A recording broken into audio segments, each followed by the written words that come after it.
Well, every year, approximately 600,000 hysterectomies are performed here in the U.S., but are they necessary? Dr. Roz is here, and Dr. Roz, you say yes, they are necessary. Yeah. I mean, if you're taking someone to the operating room for a hysterectomy, then a lot of workup, a lot has happened prior to getting there. There are some alternative things that you can do, but if a woman is actually going to the OR, then there's a reason that she's going. You know, we don't take hysterectomies or any surgery lightly. Right. And so you want to make sure that you're going there for the right reason. You have good reasons to go there. So before we talk about the alternatives, let's talk about there's different routes to a hysterectomy.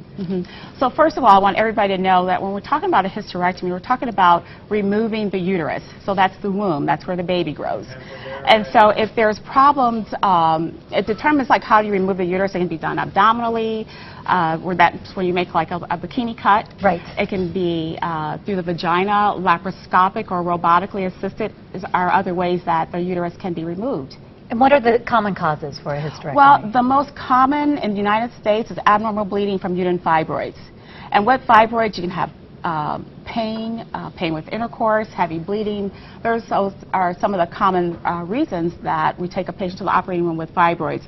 A lot of women have fibroids. They may be asymptomatic. That patient's not going to the operating room. So should the ovaries be removed as well, or it may just depend on the situation? Oh, it absolutely depends on the situation. It depends on the age of the patient as well.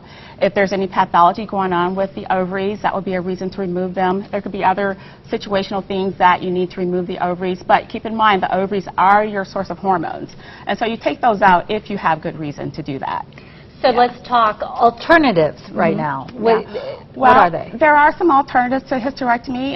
If the uterus is small enough and there's no pathology, an endometrial ablation is something that can save a woman from having her uterus removed, and that procedure can actually be done in the physician's office. And what that is just burning the inside lining of the uterus, and then there's no more periods. Like get rid of your period panties forever, right? A procedure in the office. I like that idea. So what should a woman do if she's having problems? Obviously go see her OB/GYN. Absolutely. And don't ignore it.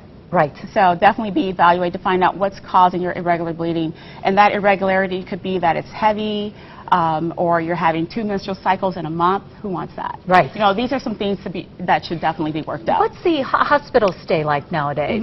Usually, if it's done laparoscopically, it could be a 23-hour observation. Really? Yes. Okay. Yes. That's not bad. Yeah. Unless it's done abdominally, and that's the bikini cut. So if you get that, you're going to need to stay in there primarily for pain management.